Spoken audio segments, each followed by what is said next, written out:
So hi, this is Chris McCabe of eCommerce Chris. I'm here with Cynthia Stein, eGrowth Partners. We're here to talk about the crazy suspension purge that started, I believe, Thursday night, or was it Friday night, and went on Friday. 5 days. Yeah. Friday night, we woke up to email, voicemail, inboxes full, right? Everybody suspended general messaging. The main first point to make is that they didn't include any ASINs. It was just a blanket message, nothing cited, saying ASIN creation policies were violated, right? No details beyond that, which was the first key that something was up. They weren't going to tell you until you appealed or until you did some digging on your own, right? So you and I started chatting over the weekend about Yeah. this because nobody knew what to do. I mean, speculation ran rampant. Was it the GS1 UPC stuff, right? We talked about that. Mm-hmm. Some people had misused variations. Some people thought it was the ASIN reuse problem where people are taking an old ASIN and they want the reviews, right? And they're creating a duplicate and merging them for review purposes. I mean, Yeah. I don't know what you heard. I heard everything under the sun. Yeah, it was everything. I mean, my first client signed up for an expedite uh, Saturday morning at 2 a.m. So he had gotten his message and he signed up in the middle of the night. So, and I think that's a point that we need to make is, this caused real pain to the community. And we'll talk, Thousands of yeah, sellers. and we'll talk about Amazon's response later, but this was really irresponsible of Amazon, the way that they did it, the fact that they didn't give us, they just said, oh, here's our listing guidelines, go have a look. Yeah. So, Chris and I spent hours and hours going through our clients' accounts, looking at all of their listings, trying to decide, is this it? Is that it? And, I do believe that GS1 is definitely part of it Yeah. because a preponderance of my clients, the listings that were taken down, or that they were alerted, they were Mm-hmm. annotated on the all inventory view. Almost all of those had a GS1 problem Yeah. and Oh some yeah. other problem too. We were able to identify, and a lot of people didn't know that they had UPCs that didn't match the GS1 database. We've been waiting for this catalog purge for what, years now? And this looked like a catalog cleanup. It just wasn't one kind of cleanup. It looked like a mass action.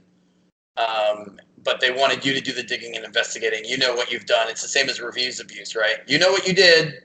Go Yeah. figure it out. Go research it, and then come back when you're ready and appeal when you're ready. Well, and the thing is, like you said, most of our clients had no idea. And when you look at resellers who, they just take the UPC that they get from Yeah. their supplier and, that's on the back of the box or whatever, and they put that in Amazon and they're not checking it against GS1 during the Yeah. listing process or they're listing against somebody else's listing. I So know. they've never really had reason or cause to look at the UPC code, but they're still being punished for it, which is, They I do think, now. Yeah. fair. Oh, yeah, Now. we Yeah. have to now. Yeah. I mean, Um, it's a lightning strike, and it can happen anytime. So, mm, I mean, the good news. I'm trying to think of this is a crazy situation, but good news, bad news. The good news is people went through their listings and they identified a lot of errors.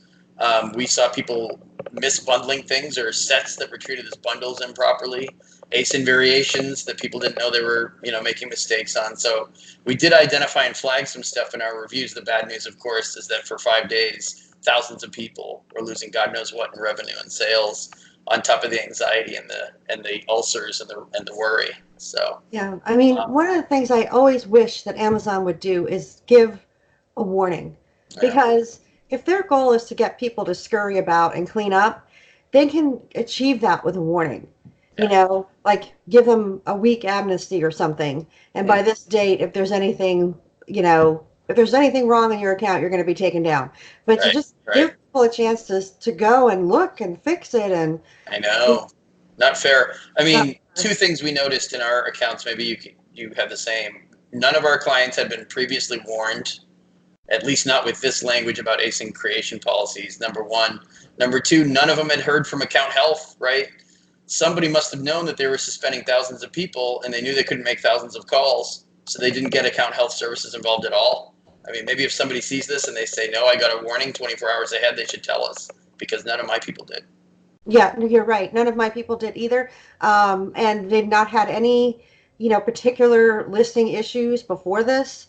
Everybody, I mean, they have other things maybe going on in their account. One guy had some infringement cases, but they Yeah. didn't have any like, hey, some of your listings are invalid or anything like that. It was a real shock. It's Um, so vague, and no yeah, ASINs. Even when you appealed, if you got a response, they didn't give, well, you have to give us more information about these ASINs, like they do in infringement cases sometimes, right? So, right. Well, in just, fact, what they did was they basically final worded people. So the mhm, email that when you got rejected that came back to people basically said, we've decided you can no longer sell on Amazon yeah, and the blah blah blah about, we may not look at further appeals and all this stuff. And I'm like, what the hell? You never see that on a first time appeal. I mean, scary stuff. Yeah, yeah. And so to me, it said to me, this is some kind of auto response. Like they're not even reading them.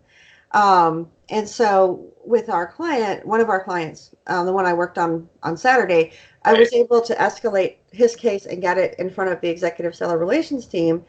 Um, and, you know, hoping that somebody would actually read it because, Oh uh, yeah, yeah, because everybody was getting that, you can no longer sell an Amazon message, which was really freaking people out. oh yeah. You Um, have to escalate those right away. I mean, I'm sure a lot of people did. I'm sure a lot of people did. Yeah. And so hopefully Amazon was getting the message like, oh, we took down a lot of people, and maybe we shouldn't have. Yeah, yeah. And then I don't know. I mean, I know there were some reporters that were kind of interested in this, so maybe they called media relations and asked them what the heck's going on. I mean, maybe that helped Yeah. because nobody knew what was going on. There were 1,000 different theories. I was talking to everybody under the sun. Even I saw differences between the suspensions, the accounts that we saw, and we went through them pretty closely, right? And we saw Right. different kinds of listing violations, different kinds of policy violations. There's a lot. It's a wide area. It's a lot of material. Yeah. So they didn't all match each other. That's the problem with the forums is everyone's guessing, but everyone's trying to Yeah. make everyone fit into one basket. That's the biggest problem I have with comments on the forums. We've seen this before and it's this. I know it's this. And it's like, well, it was a lot of things this time. It's not Yeah. going to be all one thing every time. And then Amazon knows they're creating confusion and doesn't do anything to stop it, doesn't care. And then they sent the message. You have the message in front of you, Uh, right? We err on the side of caution, which to me doesn't mean that they're acknowledging a mistake.